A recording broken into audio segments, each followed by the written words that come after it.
오늘은 전 세계 모든 교회가 함께 지키는 성령 강림 주일입니다. 성령 강림절은 사도행전 2장 1절에서 4절 말씀처럼 오순절날 제자들이 한 곳에 모여 있을 때 하늘부터 성령이 강림하시는 것을 체험하게 되었는데 이날을 기념하는 주일입니다. 사도행전 1장 4절 5절 말씀 보면 예루살렘을 떠나지 말고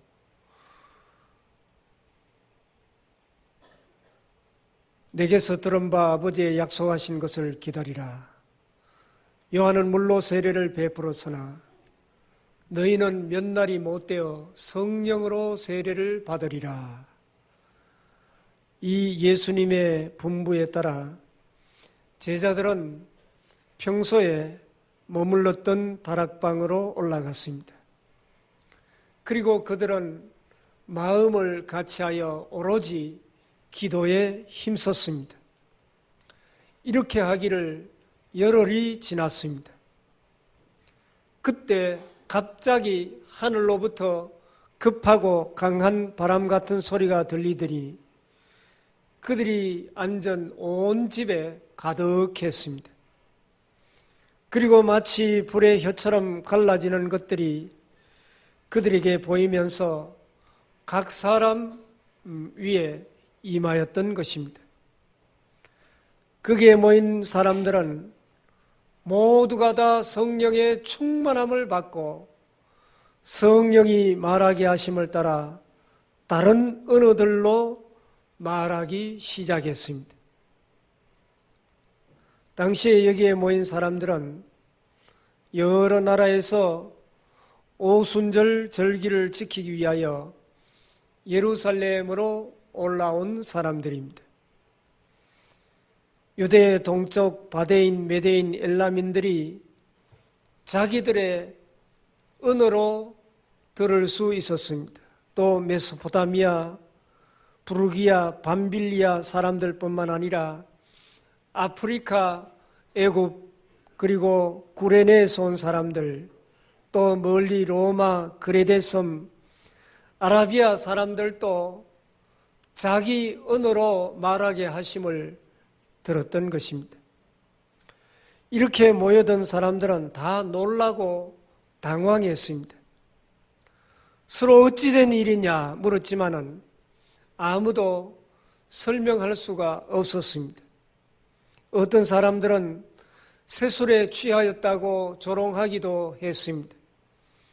이때 사도 베드로가 다른 11사도와 함께 서서 소동하고 있는 사람들에게 지금 요엘 선지자의 예언이 이루어지고 있다.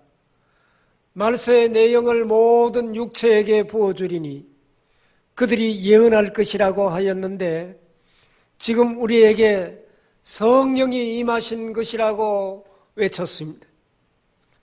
그리고 복음을 전하였습니다. 사도행전 2장 23절 24절 말씀을 보면 그가 하나님께서 정하신 뜻과 미리 아신 대로 내준 바 되었거늘 너희가 법 없는 자의 손을 빌려 못 박아 죽였으나 하나님께서 그를 사망의 고통에서 풀어 살리셨으니 이는 그가 사망에 매여 있을 수 없음이라. 그리고 계속해서 32절 33절 말씀 보면 이 예수를 하나님이 살리신지라 우리가 다 이 일의 증인이로다. 하나님이 오른손으로 예수를 높이시매 그가 약속하신 성령을 아버지께 받아서 너희가 보고 듣는 이것을 부어주셨느니라. 36절 말씀 그런즉 이스라엘 온 집은 확실히 알지니 너희가 십자가에 못 박은 이 예수를 하나님이 주와 그리스도가 되게 하셨느니라. 여기까지 들은 사람들은 마음에 찔림이 있었습니다. 그래서 사도들에게 말하기를 형제들아 우리가 어찌할꼬 그렇게 말했습니다. 이 질문은 지난 2000년 동안 계속되어 왔습니다. 그리고 지금 우리에게 묻고 있습니다. 성령 강림절로 지키는 오늘 우리는 이 질문에 대한 베드로의 대답을 들어야 할 것입니다. 오늘 본문 38절 39절을 보시기 바랍니다. 베드로가 이르되 너희가 회개하여 각각 예수 그리스도의 이름으로 세례를 받고 죄 사함을 받아라. 그리하면 성령의 선물을 받으리니 이 약속은 너희와 너희 자녀와 모든 먼데 사람 곧 주 우리 하나님이 얼마든지 부르시는 자들에게 하신 것이라. 하나님이 약속하신 성령의 선물을 받으라고 말씀하고 있습니다. 믿는 모든 자에게 성령의 선물을 주신다는 약속은 어떤 특정한 사람에게 국한된 말씀이 아닙니다. 하나님이 부르시는 모든 사람에게 주신 약속입니다. 심지어 예수 그리스도를 믿지 않고 하나님을 부인하는 멀리 떨어져 있는 모든 사람에게도 동일하게 주신 약속의 말씀입니다. 구약 시대에는 모든 사람에게 성령이 임하지 않았습니다. 특정한 사람에게 또 언제나 임한 것이 아니라 필요에 따라 성령이 임하였다가 또 성령이 떠나가기도 했습니다.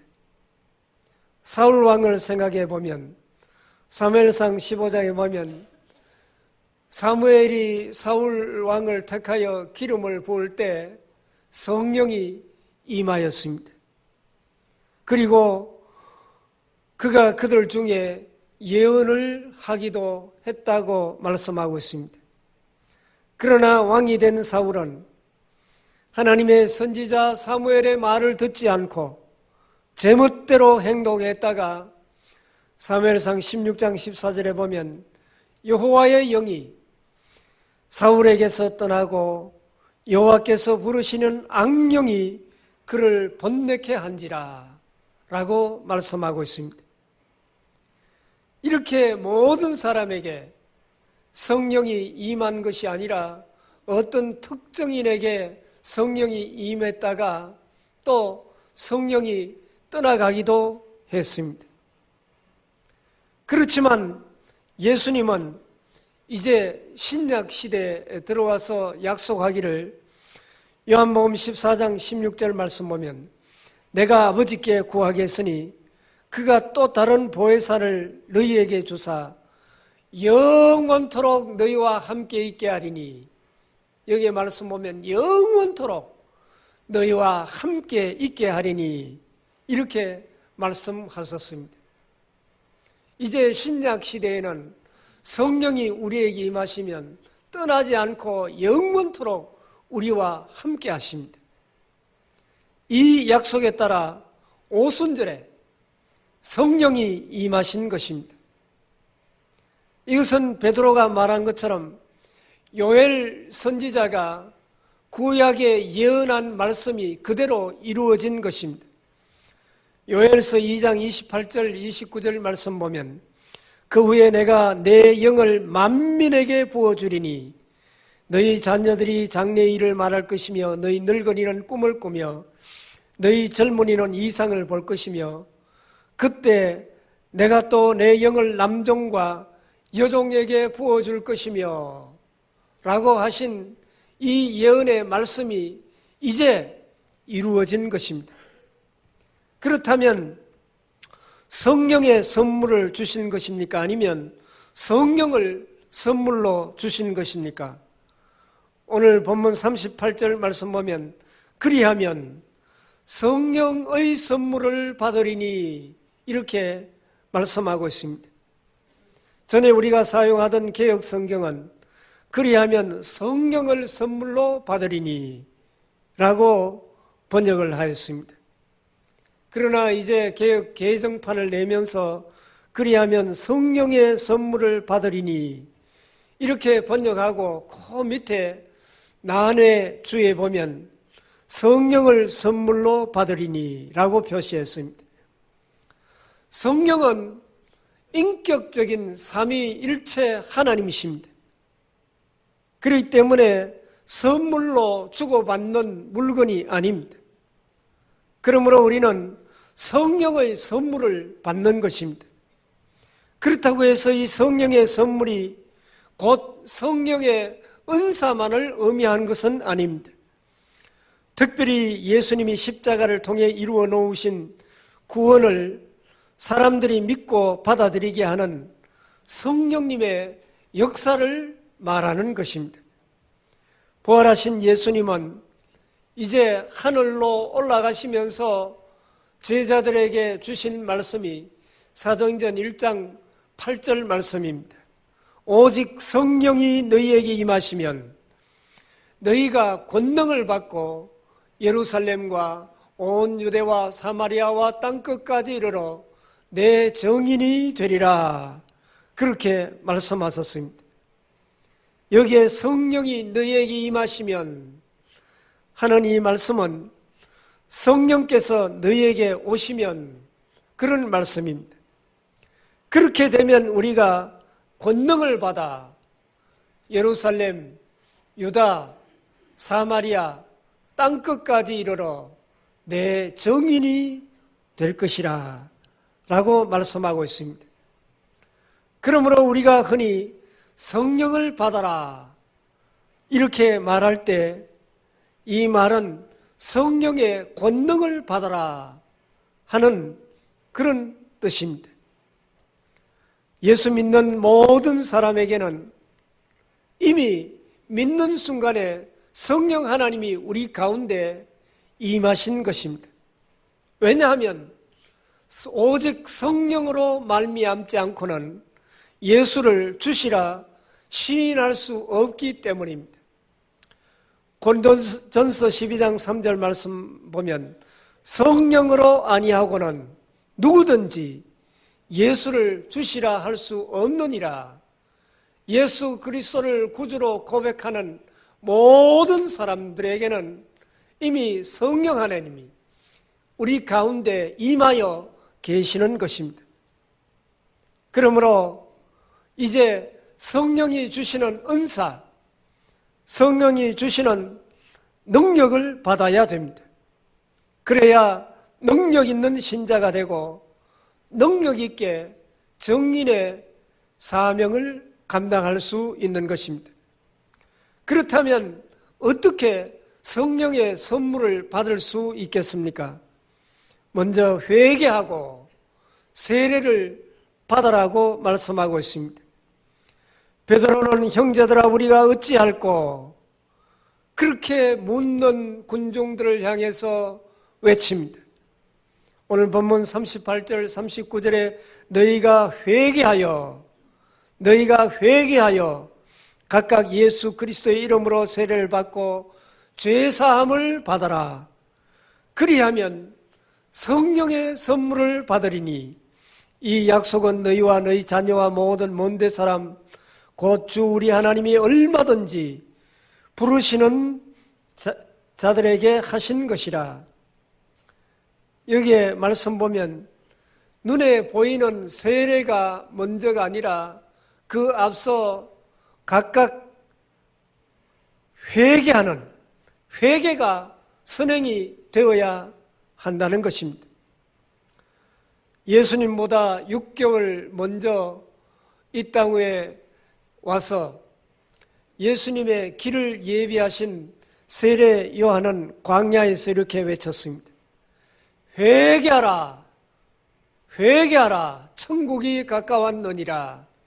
이렇게 외쳤을 때 사람들이 예루살렘과 온 유대와 요단강 사방에서 다 그에게로 나와 자신들의 죄를 자복하고 요단강에서 요한에게 세례를 받았습니다. 그런데 바리새인들과 사두개인들이 회개도 하지 않고 그드름을 피우면서 세례 베푸는 대로 오는 것을 요한이 보고 그들을 책망하여 말하기를 마태복음 3장 7절에서 9절 말씀 보면 독사의 자식들아 누가 너희를 가르쳐 임박한 진노를 피하라 하더냐. 그러므로 회개에 합당한 열매를 맺고 속으로 아브라함이 우리 조상이라 생각하지 말라. 내가 너희에게 이르노니 하나님이 능히 이 돌들로도 아브라함의 자손이 되게 하시리라. 그렇게 말씀을 했습니다. 회개 없는 세례는 아무런 의미가 없습니다. 그렇다면 진정한 회개가 무엇입니까? 이 회개는 3단계로 이루어집니다. 첫 번째 단계는 죄를 깨닫는 데서부터 시작됩니다. 죄를 깨닫는 것이 축복입니다. 자기가 잘못했다는 것을 모르면 결코 회개할 수가 없습니다.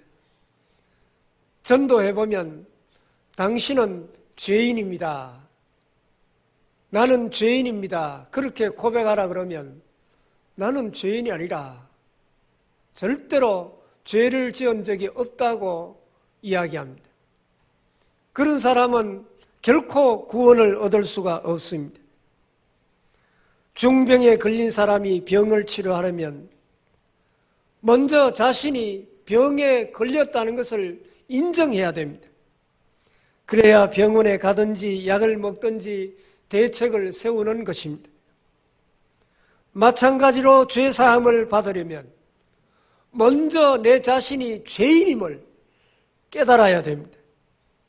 그리고 두 번째 단계는 고백하는 단계입니다.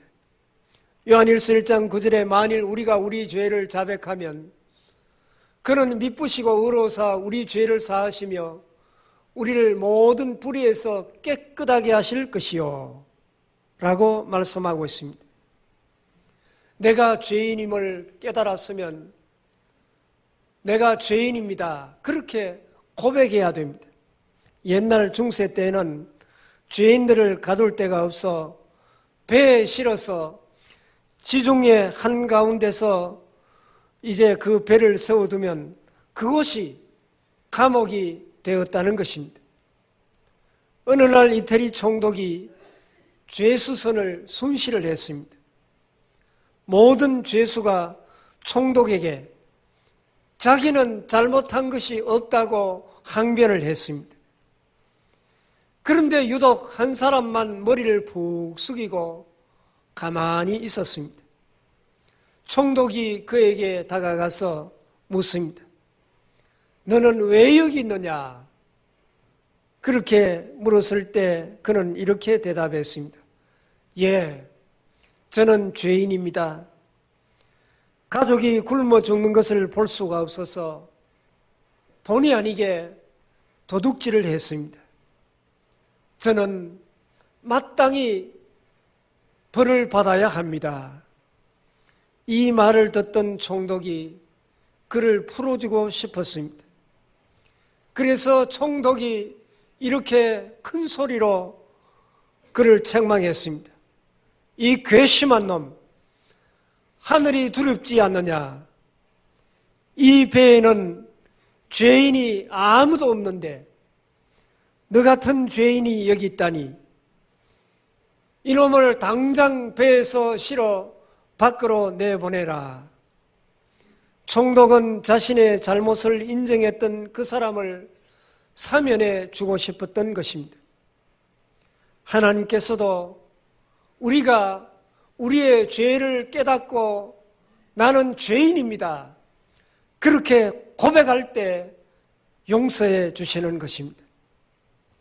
그리고 이제 진정한 회개는 세 번째 단계입니다. 이것은 돌아서는 단계입니다.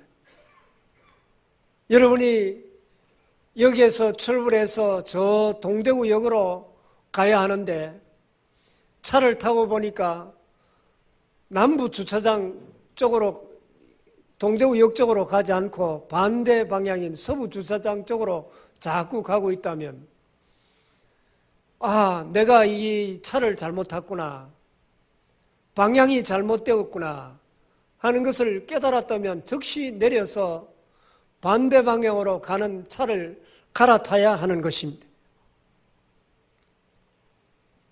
진정한 회개도 마찬가지입니다. 잘못된 길로 가고 있다는 것을 깨달았으면 내가 잘못되었구나, 그렇게 고백하고 그 길에서 돌아서야 되는 것입니다. 그런데 잘못된 길로 가고 있다는 것을 알고 내가 잘못되었다는 것을 고백하였음에도 불구하고 돌아서지 않는다면 그 사람의 회개는 진정한 회개가 아닙니다. 진정한 회개는 돌아서는 데까지 가야 됩니다. 돌아서는 데는 의지적인 결단이 필요합니다. 누가복음 15장에 보면 예수님께서 비유로 탕자의 비유를 설명하고 있습니다. 아버지의 재산 중에 자기에게 돌아올 본깃을 아버지가 돌아가시지도 않았는데 유산으로 그것을 미리 달라고 아버지에게 졸라댑니다. 결국 아버지는 그에게 돌아갈 재산을 다 그에게 주었습니다. 그래서 그가 그것을 가지고 먼 나라로 가서 허랑방탕하며 그 많은 재산을 다 흡입해버리고 말았습니다. 그리고 그 나라에 크게 흉년이 들자 배가 고파 견딜 수가 없었습니다. 그래서 그 나라 백성 중에 한 사람에게 붙여 살면서 들에 나가 돼지를 치게 됩니다. 그는 돼지가 먹는 쥐엄 열매로 배를 채우고자 했지만은 그것도 여의치가 않아 내가 여기서 줄여 죽는구나. 그는 이제 굶주려 흙이 져서 죽을 지경이 되었습니다. 그때서야 자신의 위치를 깨닫게 됩니다. 그리고 생각하기를 내 아버지 집에는 일꾼들도 많고 또 아버지가 그들에게 풍성하게 품삯을 줌으로 말미암아 그들은 다 배불리 먹고 잘 사는데 나는 여기에서 굶어 죽게 되었구나. 그렇게 생각하고 그는 돌이켜 아버지의 집으로 돌아가야 되겠다고 결심을 하게 됩니다. 그래서 누가복음 15장 20절 말씀 보면 이에 일어나서 아버지께로 돌아가니라. 이것이 회개입니다. 거짓골을 하고 찾아온 그를 보고 기다리고 있던 아버지는 즉시 자기의 아들임을 알아차리고 달려가서 그를 안고 입을 맞추고 아들의 권위를 회복시켜 주었습니다. 그는 아버지에게 이야기하기를 아버지, 내가 하늘과 아버지께 죄를 지었사오니 지금부터는 아버지의 아들이라 일컬음을 감당치 못하겠나이다. 다만 품꾼의 하나로 서 주십시오. 그렇게 말합니다. 이것이 회개한 사람의 마음입니다. 그때 아버지는 종들에게 제일 좋은 옷을 갖다 입혀라. 그리고 손에 가락지를 끼우고 발에 신을 신기우라. 그리고 살찐 송아지를 잡아 잔치를 베풀고 온 동네 사람들을 초청해서 함께 기뻐하고 즐거워하자 라고 말하면서 아들의 권위를 완전히 회복시켜 주셨습니다. 이와 같이 회개하고 돌아와서 세례를 받으면 죄사함을 받습니다. 어느 날 사람들이 침상에 누운 중풍병자를 데리고 왔습니다. 그때 예수님이 그들의 친구들의 믿음을 보시고 작은 자야 안심하라, 내 죄사함을 받았느니라, 그렇게 선포를 했습니다. 이 말을 듣고 성경을 잘 아는 서기관들이 속으로 신성을 모독하였다고 외쳤습니다. 왜냐하면 죄를 사하는 권세는 오직 하나님에게만 있기 때문입니다. 그렇지만 그들은 예수님이 하나님의 아들로서 죄를 사하는 권능이 있는 줄을 몰랐던 것입니다. 물론 우리는 하나님이 아닙니다. 우리가 죄를 사할 수는 없습니다. 그렇지만 하나님은 결코 거짓말 하시는 분이 아닙니다. 우리의 죄를 회개하고 세례를 받으면 하나님은 우리에게 모든 죄를 사하여 주십니다. 이것은 분명한 하나님의 약속입니다. 이 약속의 말씀을 믿고 우리의 죄를 낱낱이 하나님 앞에 고백하기만 하면 하나님은 우리의 죄를 등 뒤로 멀리 던져버리고 죄를 도말하시고 다시는 기억지 않는다고 말씀하셨습니다. 그런데 마귀는 어떻게 하든지 말씀을 믿지 못하게 합니다. 의심하게 하고 계속해서 죄책감에 시달리도록 만듭니다. 그리고 하나님과 멀어지도록 합니다. 물론 우리가 죄를 고백했다고 해서 지은 모든 죄가 사라지는 것은 아닙니다. 그러나 하나님이 우리의 모든 죄를 등 뒤로 멀리 던져버리고 도말하여 주시고 다시 기억지도 않는다고 약속하셨습니다. 그렇기 때문에 우리가 지은 죄를 계속해서 끄집어내어서 잘못했다고 고백하는 것도 온전한 일이 아닙니다. 우리는 하나님의 약속을 믿음으로 받아들이고 그대로 믿으면 우리는 죄에서 자유함을 얻게 되는 것입니다. 이렇게 될 때 성령을 선물로 우리에게 주십니다. 성령은 거룩한 하나님의 영이기 때문에 죄가 가득한 심령에 임하실 수는 없는 것입니다. 예수님은 이미 약속하신 성령님을 보내셨습니다. 2000년 전 오순전에 내려오신 성령님은 지금도 우리 가운데 계시면서 역사하십니다. 이제 성령의 능력, 성령의 권능, 성령의 충만함을 받아야 됩니다. 어떤 사람에게 성령의 충만함을 주십니까? 철저하게 죄를 회개하고 세례받고 그리고 사모하는 영혼에게 충만하게 임하십니다. 오늘 본문 42절 말씀 보면 그들이 사도의 가르침을 받아 서로 교제하고 떡을 떼며 오로지 기도하기를 힘쓰니라. 오로지 기도하기를 힘쓰니라. 이렇게 말씀하고 있습니다.